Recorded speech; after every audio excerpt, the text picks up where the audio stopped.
청년들을 위한 기독교 강요 이야기 2권 8장 거울이 되고 채찍이 되고 안내자가 되는 하나님의 율법. 여러분 안녕하세요. 기독교 강요와 함께하는 26번째 시간입니다.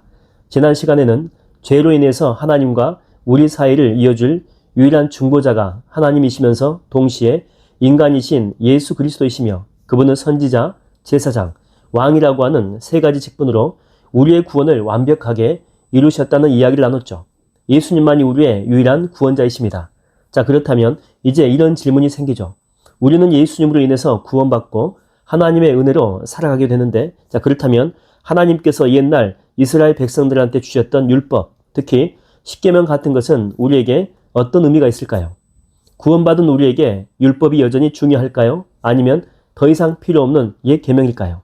오늘 2권 8장에서 칼빈은 율법의 역할과 목적에 대해서 아주 중요한 세 가지를 이야기합니다. 첫째, 율법은 거울입니다. 이것은 율법의 가장 중요한 첫 번째 역할입니다. 거울은 우리의 모습을 있는 그대로 비춰주죠. 우리가 거울 앞에 서게 되면 얼굴에 뭐가 묻었는지, 옷이 헝클어졌는지를 알 수 있습니다. 하나님의 율법도 마찬가지입니다. 율법은 하나님의 완벽하신 거룩함과 의로우심을 보여주는 완벽한 거울입니다. 그 거울 앞에 우리가 서게 되면 우리가 얼마나 죄로 더럽혀졌고 하나님의 기준에 미치지 못하며 우리 스스로는 그 거룩하신 기준을 도저히 지킬 수 없는 무능력한 존재인지를 적나라하게 보여줍니다. 율법은 우리의 죄를 드러내고 우리가 스스로의 힘으로는 구원받을 수 없다는 절망감을 느끼게 하여 우리에게 나에게는 나를 구원해줄 누군가, 죄의 문제를 해결해줄 누군가가 꼭 필요하구나 하고 외치게 만듭니다. 그래서 율법은 우리를 우리의 무력함 속에서 건져내실 예수 그리스도께로 인도하는 역할을 합니다. 둘째, 율법은 채찍 또는 곱비입니다. 이것은 율법의 사회적인 역할과 관련되죠.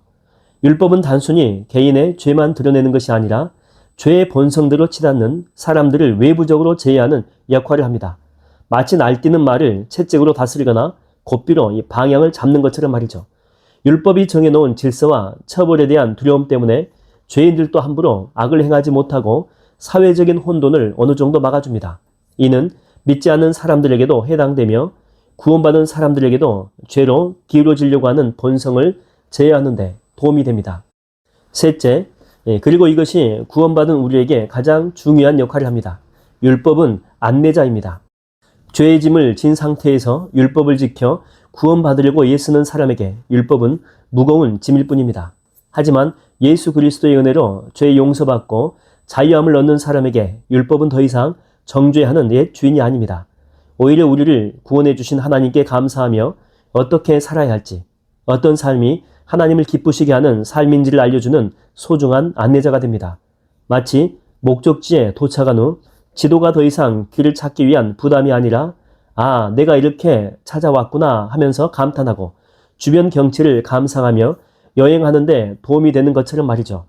구원받은 우리는 율법을 지킴으로써 구원받으려는 것이 아니라 이미 구원받았기 때문에 감사함으로 율법을 따라 살아가려고 하는 것입니다.